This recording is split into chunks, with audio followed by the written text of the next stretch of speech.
अस्सलाम वालेकुम असद भाई। ओ वालेकुम सलाम आमिर, क्या हाल है? ठीक हो? बिल्कुल ठीक ठाक। असद भाई थोड़ा सा बताइए कनाडा के हालात के बारे में, आजकल क्या चल रहा है? यार हालात तो बड़ी बताते हुए भी बहुत तकलीफ आती है कि जिस तरह से पहले था ना कि इसको कहा जाता था कि लैंड ऑफ अपॉर्चुनिटी है, हाँ जी, हाँ जी। और पूरे नॉर्थ अमेरिका को इसी से कहा जाता था लैंड ऑफ अपॉर्चुनिटी है, जी, और पूरी दुनिया से लोग आते थे और वाकई था भी लैंड ऑफ अपॉर्चुनिटी थी, जी। और लोग बड़ी तरक्की करते थे, बहुत आगे चले जाते थे।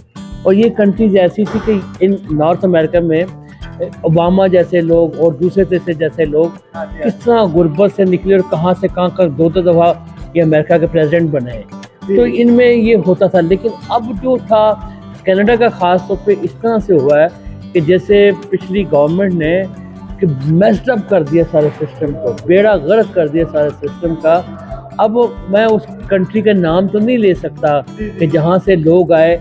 कभी सुना था यार इस तरह गाड़ियाँ चोरी होती हैं, कभी सुना था इस तरह से घरों में जाके डाके मारते हैं, कभी सुना था इस तरह से जो ज्वेलरी की शॉप्स होती हैं उस तरह से इस तरह से तोड़ के लेके जा रहे हैं। यार इस तरह तो किसी थर्ड वर्ल्ड कंट्री में भी ऐसा नहीं होता जो यहाँ पे होना शुरू हो गया है। और उसके बाद सबसे बड़ी जो जुल्म की बात ये है कि जैसे वो उनको पकड़ते हैं, ये स्टूडेंट की शक्ल में आते हैं।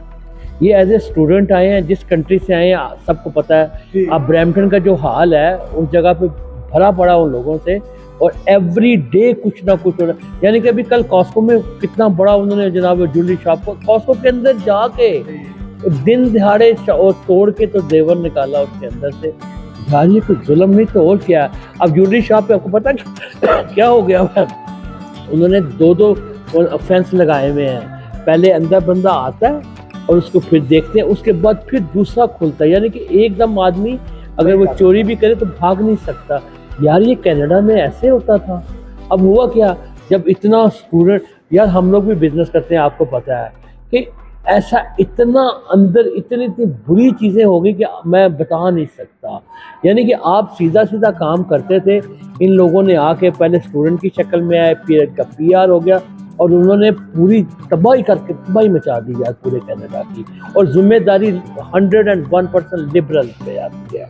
चाहे कोई किसी को बुरा लगे, किसी को कोई जो हमारे में से भी जो इनके चमचे बने हुए हैं ना, उन्हें भी पता नहीं कि खुदा को जान देनी है और क्या हो क्या रहा है। और यार वैसे तो हम कहते हैं कि गलत मजहबी तौर पे जो गलत चीज़ है उसको गलत कहना चाहिए, मतलब हमारा ये सबक देता है, गलत को गलत कहना चाहिए। लेकिन नहीं, कोई भी नहीं, सबको अपने आप को कैसे आगे लेके जाना है, मेरा बच्चा कैसे आगे जाएगा, मैं कितनी प्रॉफिट। और यार ultimately one day every have to die and everybody have to answer somewhere. उसका किसी को कोई फिक्र नहीं होता।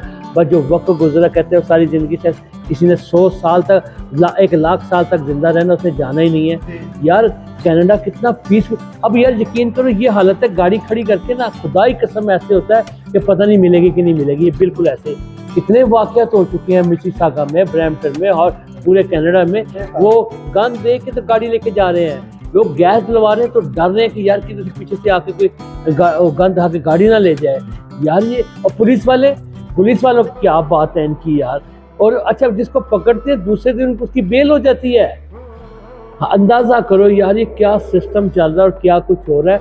और अभी एक बंदे ने, वो पंजाबी था, उसने वाइफ से कोई नाराज़गी थी, तो उसने किसी तरीके से उसको बाहर बुलाया, और माँ बेटी कह भी नहीं कि ना जा, और काफ़ी देर तक ना आई तो पता चला कि वो उसको मार मुड़ के उधर ही झाड़ियों में फेंक के चला गया। ये कनाडा के अंदर। और पुलिस वाले, आपकी थोड़ी सी ज़्यादा स्पीड है ना, टिकट देने ऐसे आएंगे जैसे आपने को 500 मर्डर किए हुए हैं।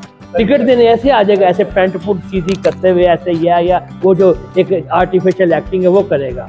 यार ये सारी जिम्मेदारी गवर्नमेंट की आती है। अब ये कार्नी साहब आ गए या कोई साहब भी आ गए, ठीक है, लिबरल का थोड़ा सा आगे आया है, क्योंकि सब लोग ना मीडिया से और झूठ के उसके ज़िंदगी को उसमें जा रहे, शायद ऐसा हो जाए, शायद ऐसा हो जाए। अब वो जो कंजर्वेटिव है, वो तो जितने दूसरे लोग होते कहते हैं वो सेकंड क्लास सिटीजन है। अब ये 2 पार्टियाँ जो है वो इंसानों के साथ थोड़ी, तो उनको तो अपनी दुकान चलानी है सिर्फ। और जो NDP है वो एक स्टपनी है, स्पेयर पार्ट्स है, वो किसी के साथ भी जुड़ के अपना काम चला रही होती है। किसको वोट देंगे और किसको नहीं देंगे, अब लोग मजबूर होते हैं। और वो जो, क्योंकि लोग भी लोगों से थोड़ी मिल रहे होते हैं, वो सिर्फ मीडिया शीडिया में जो कुछ देखा और उसी तरह चल पड़ते हैं। यार वैसे कोई जो भी ये कुछ सुने और कोई देखे, खुदा का वास्ता है कि यार कनाडा को इतना खूबसूरत मुल्क है, और आप बैंक चले जाएं, ब्रिटिश कम्बिया इतना खूबसूरत कंट्री है, लेकिन यार क्या बना दिया इनकी वजह से। जो ये इंटरनेशनल स्टूडेंट साहिबान जहाँ से भी आए, कितनी आपको पता है जो 3-4 लाख का घर था वो बिलियन में चला गया, क्या हालात हो गए थे। अब जितनी नई जनरेशन आ रही है यहाँ पे, वो तो घर ले ही नहीं सकते। उनको सबसे बड़ा प्रॉब्लम ही यही था कि यार ये इस हद तक, चाहे वो जितनी मर्जी बड़ी डिग्री लेके बैठे हुए, वो घर ही नहीं खरीद सकते, उसकी मॉर्गेज कैसे देंगे। अब कुछ लोगों के इतने बेचारे तंग हुए में 6-7 हज़ार मॉर्गेज जा रही है सिर्फ की, मियाँ भी लगा हुआ है और वाइफ भी जा रही है, बच्चे डिस्टर्ब हो रहे। ये सारे का सारा मेहरबानी लिबरल की थी और उनकी मेहरबानी से सारा कुछ हुआ और लोग तंग हुए। और जो बंदे आराम से बैठे हुए तबसरा करने वाले हैं, जिनको आराम से कहीं ना कहीं से पैसे आ रहे हैं, उनको कोई सोच नहीं है, कुछ नहीं है, अपनी ज़ात का ना सोचे यार, खुदा का वास्ता दूसरों का भी सोचे।